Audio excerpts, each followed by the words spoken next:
এতই ভালো মানুষের সুরে বলেছিলুম যে বইটা রাখতে পারা গেল না। দিন কয়েক পরে খবর নিয়ে জানলুম তিনি গেছেন একটি মোকদ্দমার তদবির করতে বহরমপুরে, ফিরতে দেরি হবে।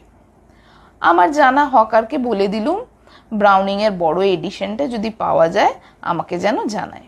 কিছুদিন পর খবর পেলুম পাওয়া গেছে। বইটি বার করে দেখালো, আমারই সেই বই, যে পাতাখানায় আমার নাম লেখা ছিল সে পাতাটা ছেঁড়া। কিনে নিলুম। তারপর থেকে বইখানা লুকিয়ে রাখতে হলো, যেন আমি বই চোর। আমার লাইব্রেরি ঘাঁটতে ঘাঁটতে পাছে বইখানা তার হাতে ঠেকে, আমার কাছে তার বিদ্যে ধরা পড়েছে এই কথাটা পাছে যিনি জানতে পারেন, আহা, হাজার হোক ভদ্রলোক।